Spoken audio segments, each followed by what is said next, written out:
जय गुरु जी। सत्संग bye Jaya aunty on 12 सितंबर 2014। गुरु जी अक्सर संगत को अपने परिवार वालों का ध्यान रखने को कहते हैं। गुरु जी ने बार बार ये मैसेज दिया कि छोटे बच्चे और बुजुर्गों को घर बैठे ही आशीर्वाद मिल जाता है। गुरु जी नहीं चाहते कि बुजुर्गों को बड़े मंदिर आने जाने का कष्ट उठाना पड़े। साथ ही साथ वो आंटियों को भी टोक देते हैं, जैसे घर में अपनी सास की सेवा किया कर, फिर यहाँ आया कर। बच्चों की पढ़ाई और बाकी काम का नुकसान हमारे रोज रोज मंदिर आने से हो सकता था। इस कारण उन्होंने सप्ताह में एक ही दिन आने का हुक्म दिया। छोटे मंदिर में बच्चों को लाने की आज्ञा नहीं थी। इस कारण हम दुखी रहते थे कि उन्हें गुरुजी की ब्लेसिंग्स कैसे मिलेंगी। पर गुरुजी तो बच्चों के अंग संग हुआ करते थे। हमने बच्चों से कुछ अन्याय किया कि गुरुजी हमें सबक सिखा देते थे। एक सत्संग ऐसा ही है। शायद 2008 जुलाई की बात होगी। सभी संगत ने एक बात महसूस की होगी कि जब भी गुरुजी के दर्शन का दिन होता है, हम चाहे आंधी हो या तूफान मंदिर चले ही आते हैं। हम भी गुरुजी के पास दिल्ली कैंट से भागे भागे आते थे, चाहे कैसा भी मौसम हो। एक दिन बेटी ने कहा कि उसे घुमाने ले चलें। हमने खराब मौसम का बहाना किया। बेटी ने तुरंत कहा कि गुरुजी के पास तो जाने में आप मौसम नहीं देखते हो। मैंने कहा कि बेटा, तब गुरुजी हमारी रक्षा करते हैं। इसका मतलब हम कहीं और जाएंगे तो गुरुजी हमारी रक्षा नहीं करेंगे क्या? बेटी ने पूछा। इसका क्या जवाब देती मैं? फिर यही सवाल उसने घर में लगे गुरुजी के स्वरूप से किया। मेरी बेटी अक्सर गुरुजी के दर्शन यानी स्वरूप से मेरी शिकायत लगाया करती थी। गुरुजी के जन्मदिन का फंक्शन बड़े ही धूमधाम से हम सबने मनाया। उस शनिवार को हम बच्चों को घुमाने लेकर गए। जनकपुरी डिस्ट्रिक्ट सेंटर में हम सबने मूवी देखी, शॉपिंग, गेम और खाना पीना करते करते रात के 10 साढ़े 10 बजे वापस आ रहे थे कि रास्ते में एक रिलेटिव संगत का फोन आया। उसने पूछा कि हम कहाँ हैं। वो लंगर के लिए हमारा इंतजार कर रहे हैं।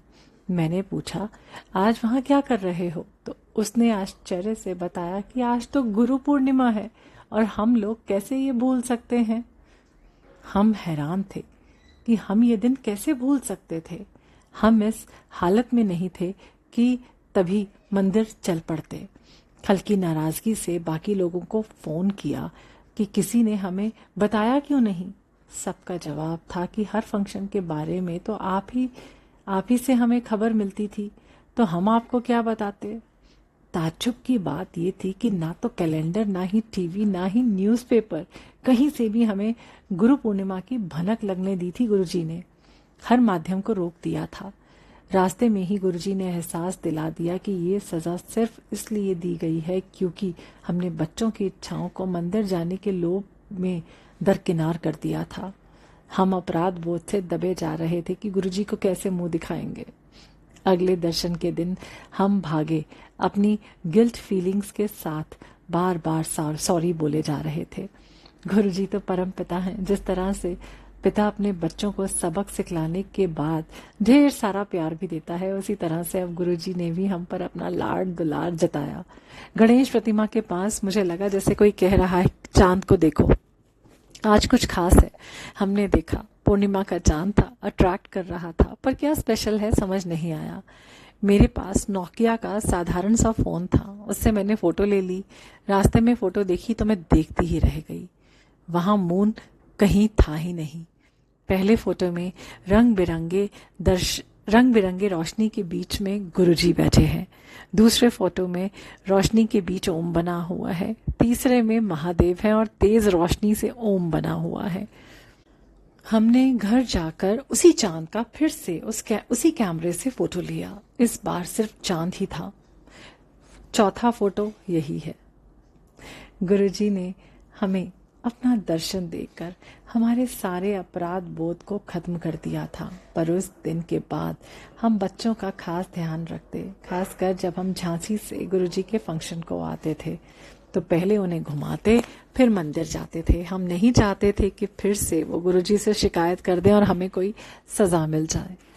मैं सारे संगत को ये मैसेज पास करना चाहती हूँ कि यदि आपके बुजुर्ग और बच्चे मंदिर आने में कंफर्टेबल नहीं है तो उन्हें लाकर आप गुरुजी को खुश करने की जगह नाराज ही कर रहे हो। उनको तो घर बैठे ही ब्लेसिंग्स मिल जाती हैं। गुरुजी हम सबको सबसे पहले हमारी जिम्मेदारी निभाने की बात करते हैं। हमारी सेवा पहले घर से शुरू होती है। मंदिर में गुरुजी की सेवा करने वालों की कमी नहीं है, पर आपके घर को देखने की जिम्मेदारी गुरुजी ने सिर्फ आपको सौंपी है। हर काम हम गुरुजी को अर्पित कर गुरुजी का काम समझकर कर सकते हैं। डिम्पल आंटी जैसा कि हर बार कहती हैं कि गुरुजी को नॉन स्टॉप 24/7 याद करो, यही सिमरन है। जब गुरुजी चाहेंगे अपनी सेवा में हमें जरूर लेंगे। हमें तो बस गुरुजी को याद रखना है, बाकी गुरुजी खुद करा लेते हैं। दया रखना प्रभु, हम सब पर अपनी कृपा रखना। जय गुरुजी।